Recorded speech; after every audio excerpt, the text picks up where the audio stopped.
Welcome to the Heavy Spoilers Show. I'm your host Paul. In this video, we're breaking down Gladiator 2. Ridley Scott is back with a sequel to the original, and throughout this video we'll be going through it all. The movie's just released in the UK, and I was lucky enough to see it earlier in the week, so I've had a couple of days to think about my thoughts on it. Throughout this video we'll be talking about the main reveals, and also the real life story behind it. So come with us as we travel back to Rome and talk about the making of a gladiator. If you are entertained, then please hit the thumbs up, and make sure you subscribe for videos like this every day. With that out of the way, thank you for clicking this. Now let's get into Gladiator 2. Electric Boogaloo. His name was Maximus, and I see him in you.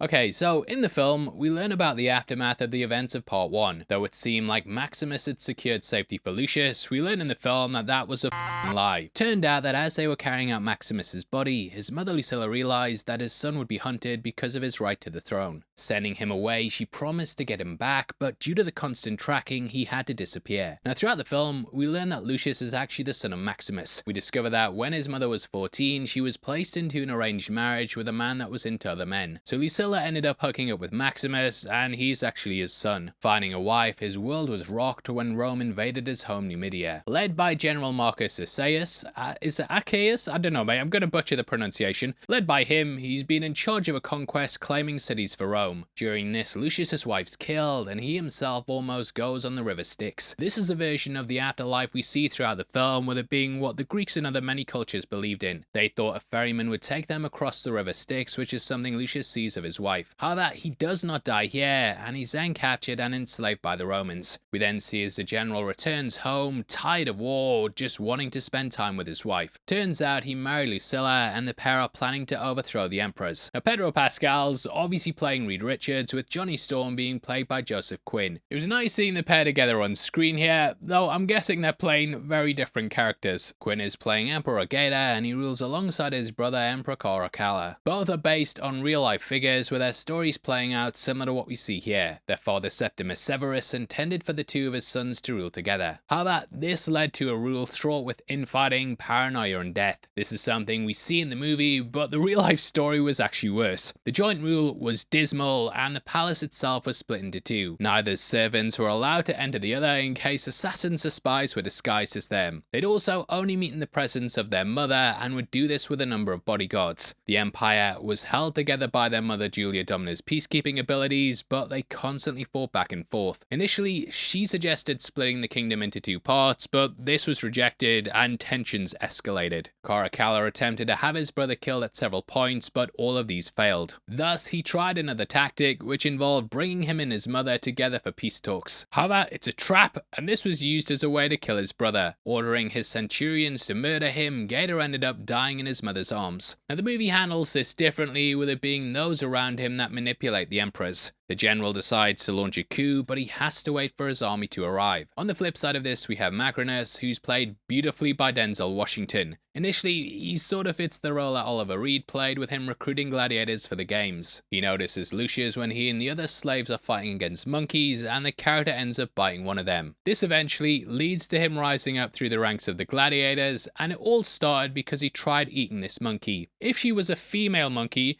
then him doing this was key, and you could say he was Gladiator 2. Now early on, the movie is almost beat for beat the same as the original. We have a lot of the same locations, lines, and general plot points that Maximus went through first time round. The major difference here though is that everything's CGI to the nth degree, with them using it to bring animals into the fray. There's the aforementioned monkeys, a rhino battle, and also a Colosseum filled with water, ships and sharks. Now when watching it, I felt these moments early on suffered from the issues that a lot of legacy sequels have. It felt like I'd already seen the movie before, and that it wasn't really doing anything different. Here was a pretty standard quest for revenge, which reflected the first film in almost every way. Lucius wants revenge on the general for the death of his wife, and Maximus promises to deliver if he keeps on winning. There's a couple of curveballs thrown in there though, with his mother realizing her son's still alive, and her begging him to show mercy on her husband. However, Lucius keeps winning, and he comes within getting his goals when servants within the general's house pass on the coup plot to someone deeply in debt to Maximus. Going to the Emperor's with this, the general's placed in the Colosseum to face judgment, which leads to him fighting against Lucius. Keep using that term general so I don't butcher his name. Isn't that obvious? Now, though the fight gets brutal, Lucius gets the upper hand and he has him on his knees. However, he refuses to kill him because he sees that he was used by the higher-ups, who will happily discard even their greatest soldier when they're no longer needed. Killed by archers, this reflects the death of his wife, and he screams to the audience that if they'll do this to the general, then imagine how little they value their lives. This sends Rome into a fury and there's riots in the streets. Caracalla is then convinced by Maximus to kill his brother, and we see as he aids him in the death. Caracalla is now the sole emperor and he appoints his monkey Dondus as his right hand. Watch he doesn't eat him because he might be Gladiator too, eh? Maximus is then appointed below that, but he holds the head of Gaeta and very much the Senate. Now I'm sure you'll notice the similarities to Romulus and Remus that's within the brothers. Ridley Scott said the pair are damaged goods, and you definitely get the touch of insanity in their performances. There's mentions that Gaeta messed around with Caracalla's body so he couldn't have heirs, and we know that he has something slowly rotting away in his brain. Quinn steadily based his performance off Philip Seymour Hoffman's Owen from Mission Impossible 3, with Fred Hetchinger saying he based Caracalla on Sid Vicious. You can definitely see that, and the latter goes slowly more and more insane. Maximus wishes to escalate tensions within Rome, and this is so he can come in and be a peacekeeper. We discover that he was enslaved by Marcus Aurelius, and this is very much his own quest for revenge. Now in real life, Maximus was a Praetorian guard who hailed from Berber. While all this stuff was going on with Gaeta, he conspired to have Caracalla murdered, which is something he also carries out in the movie. Still wishing to enact revenge on Lucilla, the Emperor holds a game in which a single defender stands to protect her against a swarm of soldiers. Now in real life, Lucilla is relatively close to how her lineage in the film's depicted. Descending from Marcus Aurelius, she married a man called Lucius and had a son that bore that name as well. Where things differ though, is that she aided in the conspiracy to assassinate her brother Commodus in order to replace her with her husband. You can see how they sort of adapted that into Gladiator 1, but they do change things up quite a lot. Now the plan was that she would rule as empress alongside him, and their children would be the next in line. In real life though, her assassins were stopped and disarmed, with Commodus ordering her to be banished while the co-conspirators were executed. Sent to the Italian island of Capri, Commodus later changed his mind and also had her executed. Lucilla had a son named Pompeianus, and he was murdered by Caracalla down the line. Things divert from that pretty largely, though the execution is staged like an island in the arena. His senators and aides are also tied to this as well, with Gracchus from the first film being killed during this. However, in this, Lucius enacts a plan. Presented the general's ring earlier in the movie, he sends this with a message to his forces. Breaking free from the cells with the other fighters, he grabs his father's armor and they then swarm the arena. Unfortunately, Lucilla is killed during this, with her being shot with an arrow through the heart like his wife. Maximus then uses this opportunity to seize power, and he kills Caracalla before riding to the gates of Rome to meet with the approaching army. Ordering his own forces to join him, we see as Lucius rides out there as well. Protected by his dad's armor, Maximus is unable to deal a killing blow to him when he has the upper hand. Standing over him in a stream, he can't get the traction to pierce a metallic chest piece. The water is symbolic as it ties in with the river Styx and constant dreams that he has where he sees his wife travel across it. Finally though, he manages to kill Maximus and he delivers a speech to both armies talking about the dream that's Rome. First established by Marcus Aurelius, this has failed to come to fruition. However, there is the hope they can learn from the past and build a great empire that works for its people rather than the other way around. Lucius returns to the Colosseum and he puts his hand in the sand, similar to how Maximus did at the end of the first film. However, this also reflects the opening moments of the movie. There, Lucius picked up some seeds, just like how he grabs the sand and stones here. Seeds are of course symbolic of building something new, and we must plant them in order for something to grow. Metaphorically, this shows they're gonna rebuild Rome into something better. We come full circle from the end of that first film as we see a hand moving through the long grass, showing how peace has finally been found. That wraps up the movie, and it's a very hopeful ending that lets us know things are gonna be okay as long as you don't check the history books and see what happened to Rome. Now, as for my thoughts on the film, I often think about the Roman Empire, and I was quite excited to go back to this world. Going into it though, I thought it was okay for the first part, and though I enjoyed the spectacle, the plot didn't quite suck me in. I think it's because it was more of a case case of thinking, well, I've seen this all before. Depending on how much you like a franchise is something that often kind of equates to how much you enjoy the old trip down memory lane and the smack in the face with those member berries. For example, I really like Alien Romulus, but I can totally understand when people are like, it just feels like a cover song. That's how I felt with this first hour, and I was pretty shocked at how much Scott was just aping himself. However, there comes a big point in the film where everything changes and it goes off and does its own thing. This is when the movie really gripped me and I was sucked into it. I can't overstate how much Denzel kills it, and we watch as he goes from a little anti-hero to an out and out villain. Paul Mescal's great too, and though he doesn't quite fill the shoes of Russell Crowe, he's never overwhelmed by the shadow that hangs over the movie. Just for some context, yeah, Gladiator was a film I absolutely loved as a kid, and my mum actually took me out of school to go and see it with her. It's the only time she ever did it, but because of that, it's a film that comes with